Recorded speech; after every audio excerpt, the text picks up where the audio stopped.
തമിഴ്നാടിന്റെ സംസ്ഥാന അധ്യക്ഷ ചുമതലയിൽ നിന്നും അണ്ണാമലൈ മാറിയിട്ട് മാസങ്ങൾ കഴിഞ്ഞു. പക്ഷെ ഒരു പ്രധാനപ്പെട്ട ചുമതലയിൽ അണ്ണാമലയെ എത്തിക്കുവാൻ ഇത്രയും നാളായിട്ട് ബി.ജെ.പിക്ക് കഴിഞ്ഞില്ല. ഏറ്റവും ചെറിയൊരു ചുമതല നൽകിയിട്ടുണ്ട്, ഒരു 7 മണ്ഡലങ്ങൾ നോക്കുവാൻ. അതിൽ നിന്നും അദ്ദേഹം രാജിവെച്ചിരിക്കുകയാണ്. അണ്ണാമലൈ നിലവിലെ സാഹചര്യത്തിൽ മാറി ചിന്തിക്കാനുള്ള സാധ്യത കാണുന്നുണ്ട്. എനിക്ക് തോന്നുന്നില്ല. കാരണം പുള്ളി ഒരു സ്വയം സേവകനായിട്ട് വന്ന് IPS കേഡറിൽ വന്നൊരു ഉദ്യോഗസ്ഥനായിരുന്നു.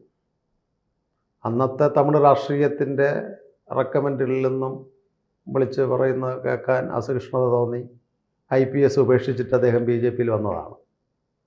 പക്ഷേ അദ്ദേഹത്തിന് വ്യക്തമായ ആദർശവും രാഷ്ട്രീയവും ഉണ്ട് എങ്കിൽ തന്നെയും കുടുംബപരമായിട്ട് കുറച്ച് ബാധ്യത ഉണ്ടെന്നാണ് അറിയാൻ കഴിഞ്ഞത്. അച്ഛൻ സുഖമില്ലാതെ കിടക്കുന്നു, അദ്ദേഹം മാത്രമേ ഉള്ളൂ അത്താണിയായിട്ട് നോക്കാൻ. പിന്നെ പാർട്ടിക്കകത്ത് പ്രശ്നങ്ങൾ ഉണ്ടെന്ന് പറയുന്നു. എത്രത്തോളം അത് സങ്കീർണമാണെന്നുള്ളത് തമിഴ്നാട് രാഷ്ട്രീയത്തിലാണ് നമുക്ക് അറിഞ്ഞുകൂടാ. പക്ഷേ എന്നിരുന്നാലും പൂർണ്ണമായും അദ്ദേഹത്തിന് കൊടുത്ത ചുമതലകൾ, ഉദാഹരണത്തിന് പത്മനാഭപുരം മണ്ഡലത്തിൻ്റെ ചുമതല അദ്ദേഹത്തിനാണ്. തിരുക്കുണ്ട്രം മണ്ഡലം അദ്ദേഹത്തിന് ചുമതല കൊടുത്തിട്ടുണ്ട്. ഇവിടെ എല്ലാം പാർലമെൻറ്റ് തിരഞ്ഞെടുപ്പിൽ ഒന്നാമത് വന്ന സ്ഥലങ്ങളാണ് കഴിഞ്ഞ ലോക്സഭാ തിരഞ്ഞെടുപ്പിൽ. അത് കഴിഞ്ഞിട്ട് മറ്റേ തെങ്കാശി പോലുള്ള മണ്ഡലം, മധുര വെസ്റ്റ്, ഇങ്ങനെ 8 മണ്ഡലം കഴിഞ്ഞ പ്രാവശ്യം പാർലമെൻറ്റ് തിരഞ്ഞെടുപ്പിൽ ഒന്നാമത് വന്നതെല്ലാം അദ്ദേഹത്തിന് ചാർജ് കൊടുത്ത് വർക്ക് ചെയ്യുവാൻ വേണ്ടി പറഞ്ഞിട്ടുണ്ട്. അത് അദ്ദേഹം ശിരസ വഹിക്കും എന്നാണ് തോന്നുന്നത്. ബാക്കിയൊക്കെ ഈ പത്രമാധ്യമങ്ങൾ പറയുന്ന ഊഹാപോഹങ്ങളായിരിക്കുമെന്നാണ് എൻ്റെ ഒരു ധാരണ. പക്ഷേ എന്നിരുന്നാലും അദ്ദേഹം രാജിവെച്ചിട്ടുണ്ട്. അദ്ദേഹം അതിന് ചില കാരണങ്ങളും നിരത്തുന്നുണ്ടല്ലോ. അതെ, കാരണം നിരത്താൻ അവിടുത്തെ ഇപ്പോഴത്തെ പുതിയ പ്രസിഡൻറ്റ് വന്നപ്പോഴുള്ള ചില നീരസങ്ങൾ പുള്ളിക്കുണ്ട്. പുള്ളിക്ക് അർഹമായൊരു സ്ഥാനം നാഷണൽ കമ്മിറ്റിയിലേക്ക് കൊടുത്തിട്ടുള്ളതെന്നുള്ളതും അദ്ദേഹത്തിനെ ചടിപ്പിക്കുന്നൊരു കാര്യമാണ്. പക്ഷേ ഇത് രണ്ടും വെച്ച് നോക്കുകയാണെങ്കിലും ഒരു അച്ചടക്കമുള്ള പാർട്ടി പ്രവർത്തനം എന്നുള്ള നിലയിൽ പാർട്ടി വിടുമെന്ന് എനിക്ക് തോന്നുന്നില്ല. ഇടയ്ക്ക് ചില പത്രങ്ങളുണ്ടായിരുന്നു അദ്ദേഹം DMK-യിലേക്ക് പോകുമെന്ന്. അങ്ങനെ, കാരണം ഇത്രയും കാലം DMK-യുടെ അഴിമതികൾ തുറന്നു കാട്ടി സമരം ചെയ്തത്. DMK മാത്രമല്ല, വിജയുടെ പാർട്ടിയിലേക്കും അദ്ദേഹം പോകുമെന്ന്. വിജയുടെ പാർട്ടിയിലേക്ക് പോകുന്ന ചാൻസ് ഇല്ലെന്നാണ് തോന്നുന്നത്. കാരണം ആ വിജയ് പാർട്ടി തുടങ്ങിയപ്പോഴേ തമിഴ് രാഷ്ട്രീയത്തിൽ സിനിമാ രാഷ്ട്രീയത്തിൻ്റെ അസ്തമിച്ച കാലമെന്ന് പുള്ളി പറഞ്ഞ് നമ്മുടെ തന്നെ മലയാള പത്രമാധ്യമങ്ങൾ പോയപ്പോഴും അദ്ദേഹം പറഞ്ഞിട്ടുണ്ട്. പിന്നെ എന്താണ് അദ്ദേഹത്തിൻ്റെ മനസ്സിലിരിപ്പെന്ന് നമുക്കറിയാൻ പാടില്ലല്ലോ.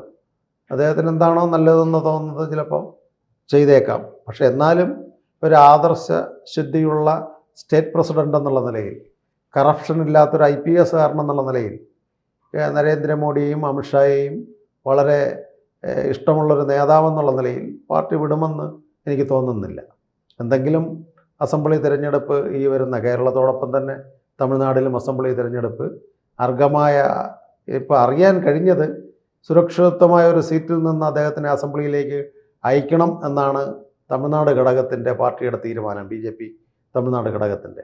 അപ്പോൾ പാർട്ടിയിൽ തിരഞ്ഞെടുപ്പ് വേണ്ട, ഞാൻ തിരഞ്ഞെടുപ്പിന് നേതൃത്വം കൊടുത്ത് പ്രവർത്തിക്കാമെന്നുള്ളൊരു നിലപാടാണ് പുള്ളിയുടേത്. പാർട്ടിയുടെ സ്റ്റേറ്റിൻ്റെ നിലപാട്, പുള്ളി സുരക്ഷിതമായ ഒരു മണ്ഡലത്തിൽ നിന്ന് അസംബ്ലിയിൽ വന്നാൽ ഭാവിയിൽ തമിഴ്നാട് രാഷ്ട്രീയത്തിലേക്ക് അധികാരത്തിൽ വരുവാൻ പറ്റുന്ന ഒരു കേഡർ നേതാവാണ് അണ്ണാമലൈ. ആ രീതിയിലും പാർട്ടി ആലോചനകൾ നടത്തുന്നുണ്ട്.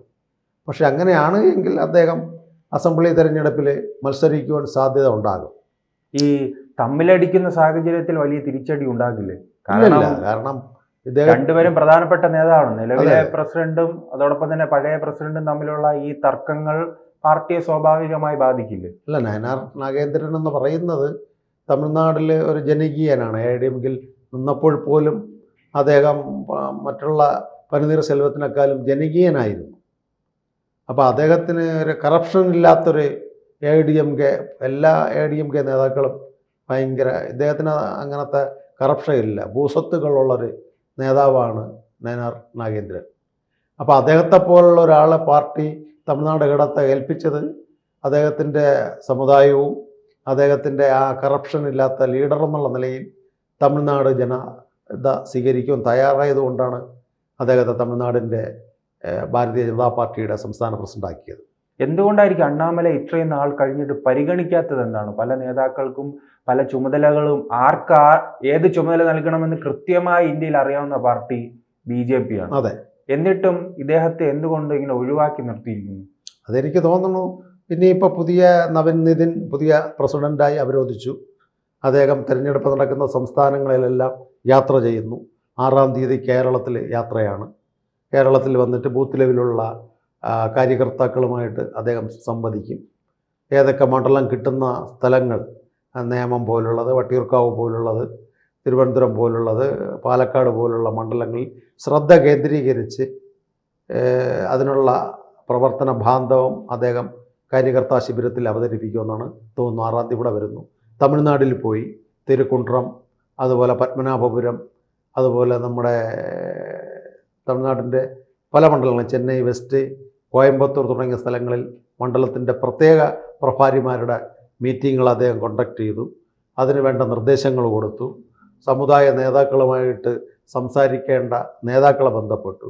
അപ്പോൾ എനിക്കറിയുവാൻ കഴിയുന്നതും ചില പത്രമാധ്യമങ്ങൾ കൂടിയും അവിടുത്തെ തമിഴ്നാട് വാർത്തകളിൽ നിന്നും സൺ TV പോലുള്ളതിൽ നിന്നും അറിയാൻ കഴിഞ്ഞത്, തമിഴ്നാടിൻ്റെ എല്ലാ സാമുദായിക നേതാക്കളെയും ഭാരതീയ ജനതാ പാർട്ടിയിലേക്ക് ക്രോഡീകരിപ്പിക്കുവാൻ വേണ്ടി അണ്ണാമലയാണ് ഏൽപ്പിച്ചിട്ടുള്ളത്. അതുകൊണ്ടാണ് ഭാരതീയ ജനതാ പാർട്ടി NDA ഘടകകക്ഷിയായിട്ട് പോയി DMKയിലും AIADMKയിലും പോയ നമ്മുടെ രാംദാസിൻ്റെ പാർട്ടി പട്ടാളി മക്കൾ കച്ചി ഇന്ന് നേരെ ഈ നമ്മുടെ ഇദ്ദേഹത്തിൻ്റെ IPSകാരൻ്റെ അണ്ണാമലയുടെ കഴിവുകൊണ്ടാണ് തിരിച്ചണ്ടിയിൽ വന്നത്. നയനാർ നാഗേന്ദ്രനുമായിട്ട് നേരത്തെ AIADMKയിൽ ഉണ്ടായിരുന്നപ്പോൾ വിഷയമായി മാറി NDAയിൽ വന്ന ആളാണ്. പക്ഷേ ഇവരെ രണ്ടുപേരെയും ഒന്നിപ്പിച്ചത് ഈ IPS അണ്ണാമലയാണ്. അപ്പോൾ ഇത്തരത്തിലുള്ള സമുദായ, ഈ പട്ടാളി മക്കൾ കച്ചിയുണ്ട്, വിജയകാന്തിൻ്റെ പ്രാദേശിക പാർട്ടിയുണ്ട്, വേറെ സാമുദായിക സംഘടനകളുള്ള വണ്ണിയർ സമുദായത്തിൻ്റെ പാർട്ടികളുണ്ട്. അപ്പോൾ ഇത്തരത്തിലുള്ള ചെറിയ ചെറിയ പാർട്ടികളെ ഏകോപിച്ചുകൊണ്ട് NDA വിപുലീകരിക്കുവാൻ വേണ്ടി ഭാരതീയ ജനതാ പാർട്ടിക്ക് ഒരു നീക്കം തമിഴ്നാട്ടിലുണ്ട്. ചിലപ്പോൾ NDAയുടെ തമിഴ്നാട് ഘടകത്തിൻ്റെ പ്രസിഡൻ്റായി കൂടുന്നില്ല, കൺവീനർ, NDAയുടെ മുന്നണി കൺവീനർ അദ്ദേഹം ആയിരിക്കാം ഇവിടെ കേരളത്തിൽ തുഷാർ വെള്ളാപ്പള്ളി ഇരിക്കുന്ന പോലെ. അപ്പോൾ പാർട്ടിയിൽ അദ്ദേഹം വിട്ട് വേറൊന്നിലും പോകില്ല. കാരണം അമിത്ഷായും നരേന്ദ്രമോദിജിയുമായിട്ട് നല്ല ബന്ധമുള്ള ഒരു നേതാവാണ് അണ്ണാമല എന്ന IPS. നിലവിലെ സാഹചര്യത്തിൽ DMK തമിഴ്നാട്ടിൽ ശക്തമാണ്. ആ DMK പരാജയപ്പെടുത്തുവാൻ ഈ NDA മുന്നണിക്ക് നിലവിലെ സാഹചര്യത്തിൽ കഴിയുമോ? തീർച്ചയായിട്ടും കഴിയും. കേരളത്തിൽ എങ്ങനെയാണോ തിരുവനന്തപുരം കോർപ്പറേഷൻ പിടിച്ചത്, ആ ഒരു തന്ത്രത്തിൻ്റെ രീതിയിലാണ് തമിഴ്നാട്ടിലിപ്പം ഭാരതീയ ജനതാ പാർട്ടിയുടെ ഘടകം പ്രവർത്തിക്കുന്നത്.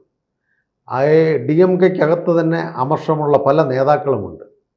കാരണം ഒന്ന്, സ്റ്റാലിൻ്റെ മകൻ ഉദയനിധി സ്റ്റാലിൻ, അദ്ദേഹത്തിൻ്റെ ചില നാക്കിൽ വിരട സരസ്വതികൾ വരുന്നു. ഇപ്പോൾ ചില സംസ്കാരങ്ങളെയും ഹിന്ദുമതത്തെയും അധിക്ഷേപിക്കുന്ന കുഴിച്ചുമൂർണം സംസ്കാരങ്ങളെ എന്ന് പറഞ്ഞുകൊണ്ട് അദ്ദേഹത്തിൻ്റെ ഒരു മധുരൈ പ്രസംഗം, അത് വളരെ വിവാദമാക്കിയതിൽ പല ഈശ്വരവിശ്വാസമുള്ള DMK നേതാക്കൾക്ക് ആ തൃപ്തിയാണ്. അപ്പോൾ ആ പയ്യനെക്കാലും, അപ്പോൾ ഉദാഹരണത്തിന് സോണിയ മാമിൻ്റെ മകനെ രാഷ്ട്രീയത്തിൽ കൊണ്ടുവന്നതുപോലെയാണ് മക്കൾ രാഷ്ട്രീയത്തിലേക്ക് കരുണാനിധി കഴിഞ്ഞു, സ്റ്റാലിൻ വന്നു, സ്റ്റാലിൻ ഉദയനിധിയെ കൊണ്ടുവന്നു. ഇതിൽ അമർഷം പൂണ്ട കുറച്ച് DMK നേതാക്കൾ NDA പക്ഷത്തേക്ക് വരുമെന്നാണ് അവസാനമായി അറിഞ്ഞ സൂചന. കൂടുതൽ വാർത്തകളും വിശേഷങ്ങളും നിങ്ങളിലേക്ക് എത്താൻ ABC മലയാളം സബ്സ്ക്രൈബ് ചെയ്യുക, ബെൽ ബട്ടണും അമർത്തുക.